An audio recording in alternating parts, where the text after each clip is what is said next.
Now we are starting a new chapter, that is biodiversity and conservation, under the unit ecology.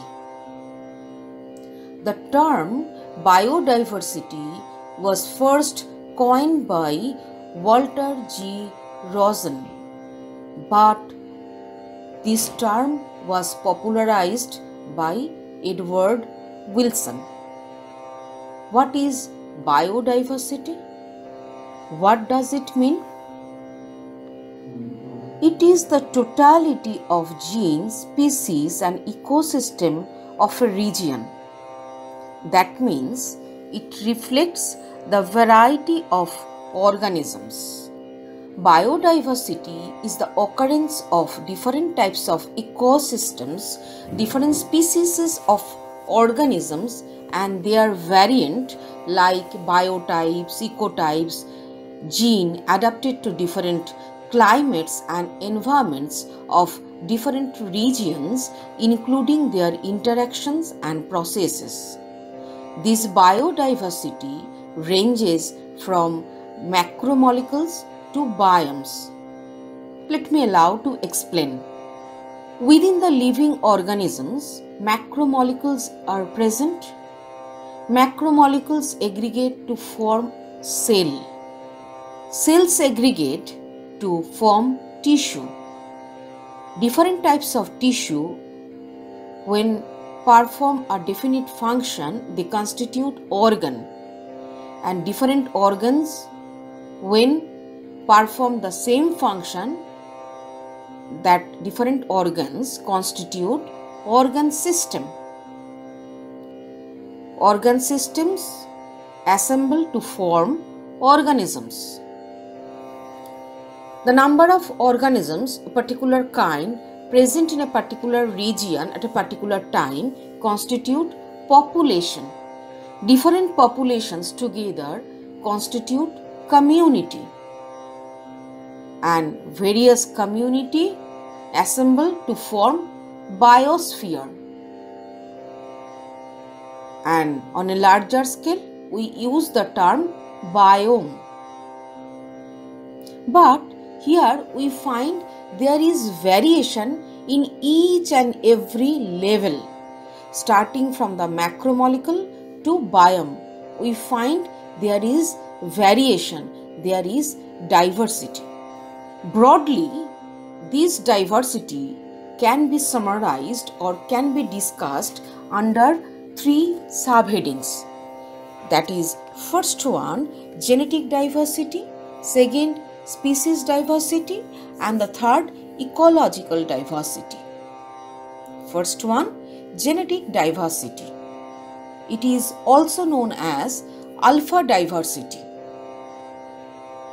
Diversity at a genetic level for a particular species.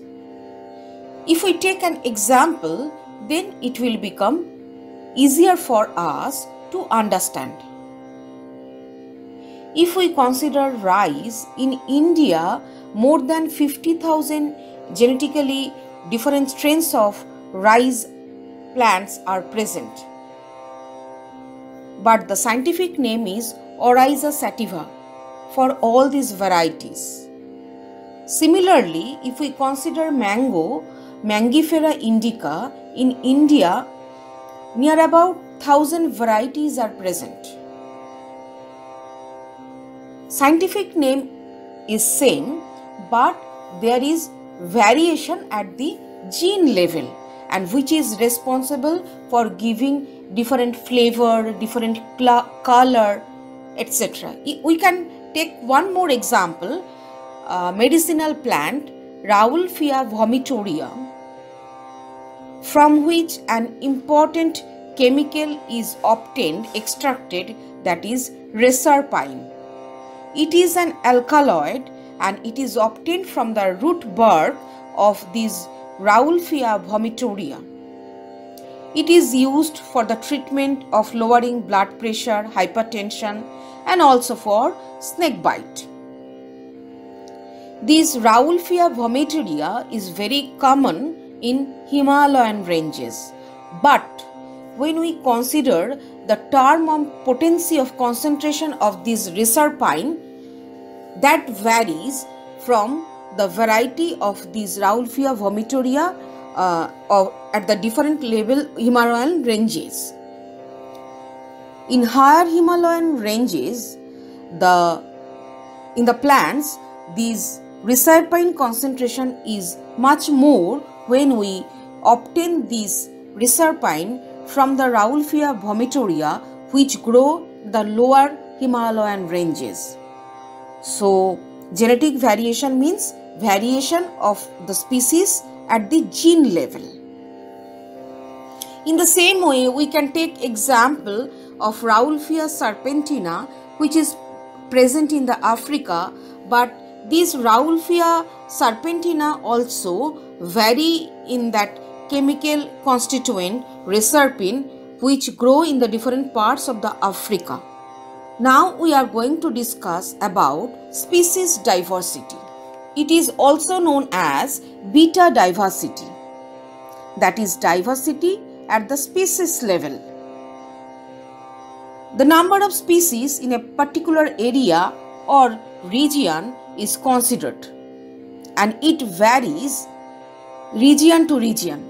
It will be easy for us if we take an example. If we consider the number of amphibian species present in the Western Ghat and the Eastern Ghat, we find that Western Ghat have greater amphibian species diversity than the Eastern Ghat. So that means Western Ghat has richer species diversity compared to Eastern Ghat when we consider these amphibian species. Now the next one, that is the ecological diversity. Ecological diversity is also known as gamma diversity. Here we consider the diversity at the ecosystem level, much more broader sense. If we take an example, then it will become easy for us to understand. In India, we find different types of ecosystem: desert, rainforest, mangroves, wetlands, estuaries, etc. Various types of ecosystems are present in India. And in a particular ecosystem, we find various types of species, organisms, right? Now, when we compare the ecosystem of Norway, that is the Scandinavian country, there we find mainly one type of ecosystem, that is the grassland ecosystem. And there the variation in the number of organisms are also less. So we can tell that India has richer diversity compared to Norway. So we have learned three types of diversity, that is biological diversity, genetic diversity, that is the diversity at this gene level. For a particular species, we find various type variation at the gene level. And the species diversity, it is also known as beta diversity, and here we find that is the variation of the number of species in a particular region. And ecological diversity, when we compare the level of ecosystem present in different countries, that is much more broader sense. In this chapter, biodiversity and conservation, we will study how many species are present on earth, their proportion, which one is dominating, how many are present in India, then the patterns of diversity and the reason behind the patterns of diversity, different theories proposed by different naturalists and ecologists, and then the reason for the loss of biodiversity, why should we conserve biodiversity. All these topics we are going to study in this chapter.